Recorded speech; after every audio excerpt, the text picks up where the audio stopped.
Welcome back to our channel. We are going to discuss how to get top dollar for your house and how to sell it fast. But first, I have a question for you. Why would you sell your house or buy a house without a realtor? Or why would you float down a wild river on a raft without a paddle? Or why would you ride on a wild horse behind your girlfriend and not hang on tightly? Well, I am your girlfriend. All right, to get our top dollar house, there's things like we talked about we need to do. Another thing I want to suggest to you is let's declutter our house and depersonalize our house. We want people to walk into our house and feel like they belong there. Not that we belong there. We want to move. So the best way to do that is take down all family pictures, all family emblems that take up space and are on the wall, and when they walk in, they're going to feel like they're in somebody else's house. So it's a little bit of work, but box up all those family pictures on the walls, on the dressers, put them away. You're going to move anyway. You need to pack them up anyway. So let's get them off of there, declutter everything off the kitchen cabinets and off of our dressers, except for minimal things. We want, when people walk in this house, you know the best compliment is if somebody can say, does somebody live here? That makes them feel better. It doesn't feel like somebody else's house. It makes them feel like they could move in and it could be their house. Isn't that what we want? So let's work towards that. Let's declutter, take all these things down, and make the house their house, not our house, so they feel comfortable in it. That's very important. Remember now, our pictures like we talked are very important. We want everything online. We live in an online presence, and we want to work towards everything we do.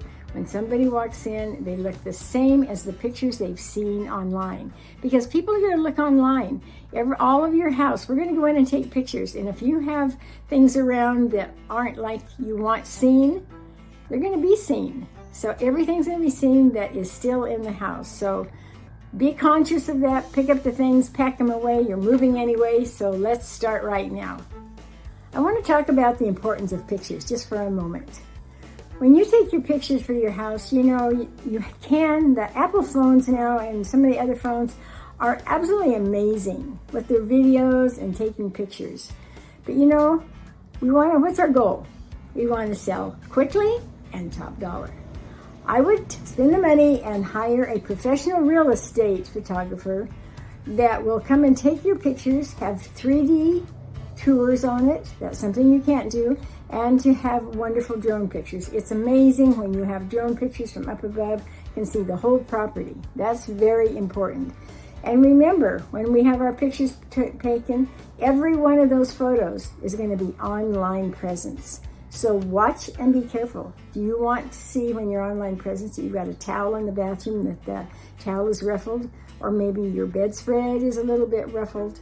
Be very particular and careful when they come to take your pictures. Make it perfect. That's how we're going to do what we're going to do, okay?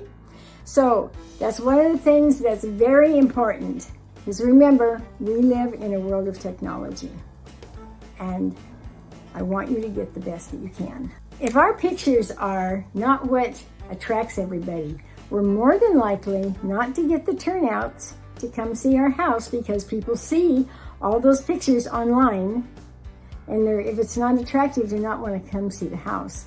Or we might not, it'll affect the offers that we get. So I just encourage you to let's do this perfect.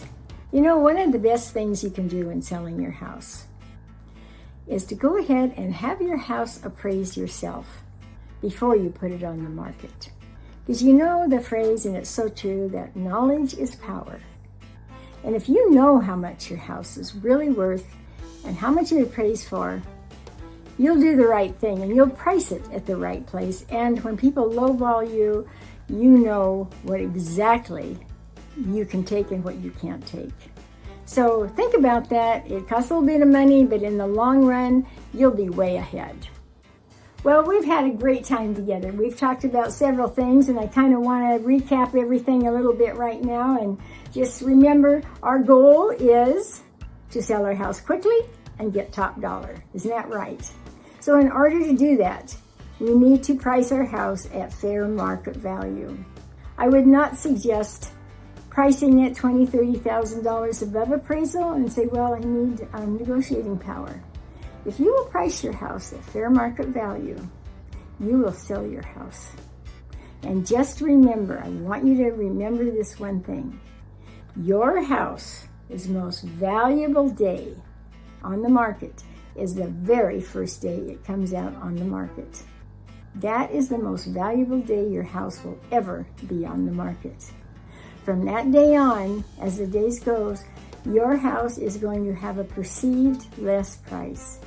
If your house is overpriced and people see your house is on the market for 60, 90 days or more, they're going to say, what's wrong with that house? Is there something wrong? There might be, but more than likely, what's wrong with that house is overpriced. And you don't want that. If you do have to sell it at a fire sale or you've got an emergency, you have to sell it, if you will price it right at 90% of its value, you will sell your house quickly. So we've talked about a lot of things. We've had fun. And if you like what we've been doing and enjoy our company and would like to learn more, just hit the like button and we can get together many times more. And let me know what you'd like to know about. Write me a little note in YouTube and let me know what you would like to talk about and we'll do that. All right. I've enjoyed you folks and we'll talk to you later.